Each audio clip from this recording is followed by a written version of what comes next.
Hi, my name is Bo, and this is a quick analysis of the use of colors in the 1998 animated film The Prince of Egypt.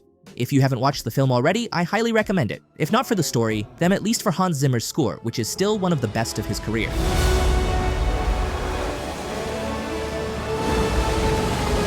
Now, the movie itself is freakishly concentrated, but the best example of this is the opening title screen, because it lays out the film's plot in its entirety in just 20 seconds. So instead of analyzing visual storytelling of the medium's introduction like my previous work, I wanted to focus on just that, the title screen. Ready? Here we go.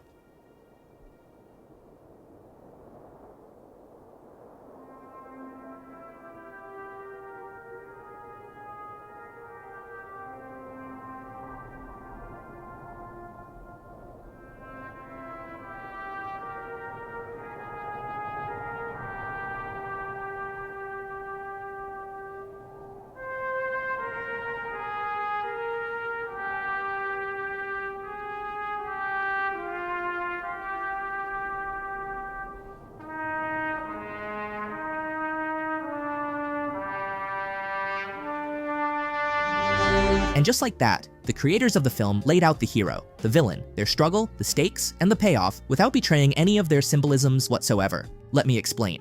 The entire movie revolves around the question, who is the Prince of Egypt? Is it Ramses, the firstborn son of Pharaoh Seti, and the heir to the throne, voiced by Voldemort? Or is it Moses Ramses' adoptive brother of enslaved Hebrew origin, voiced by Batman? The movie suggests that while Ramses is the prince by bloodline, it was Moses who was chosen to lead the Hebrews out of bondage, give birth to a new nation, and develop into perhaps the truer Prince of Egypt. But how does the film's opener tell this story, visually? Or does it say anything differently? Well, the film begins with blackness, then the words, "The Prince of Egypt" appear, formed by swirling clouds of blue and red. Slowly, the darkness fades, and we realize those clouds are actually sand, backlit by the rising sun. This blue sand represents the Egyptian prince Ramses, who wears blue, rides horses in blue, is symbolized by a blue ring, and whose hue washes over Egypt during his reign. Moses' color, on the other hand, is blood red.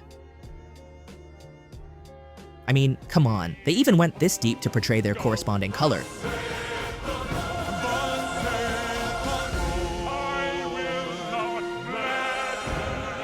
So who is the Prince of Egypt? Visually, the title screen seems to say something like this.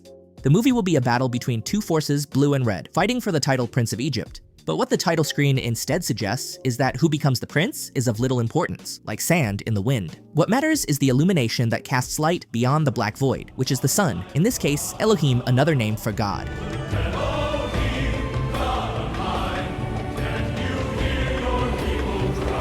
In other words, the title frame suggests that Prince of Egypt is whoever aligns with the light. But how does this interpretation stand against the movie? Well, Moses becomes the symbolic prince when and only when he listens to God. And when Ramses fails to do so, he reaps the fatal consequences. Namely, the 10 plagues of Egypt, which took away his firstborn son, the heir to the throne, and the future Prince of Egypt.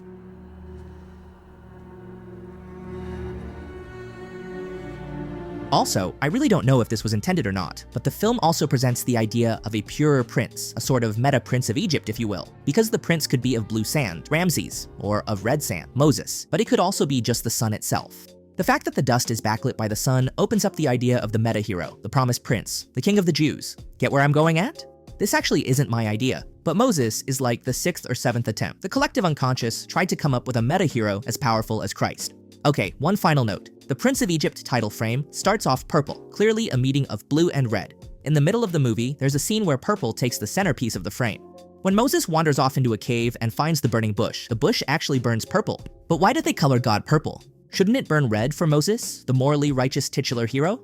Well, that's not what the creators chose to do. Here's a riddle for you. What happens when two great opposites meet? The answer is, you get the whole. Can never see its purpose in the pattern of the grand design. If blue represents the pharaoh, the tyranny, the bureaucracy, and everything crushing in reality, and red represents the challenger, the love, and the redemption, the purple is the cruel but embracing whole picture, the Old Testament's horrifying God as well as the man-loving God from the new, union of the opposites, the Alpha and the Omega. What this title screen is indicating visually is that God has two sides to him, and we've seen that to be painfully true in the film time and time again. So, how do you color God? Start with blue and red, stir until purple, then let the light finish the job.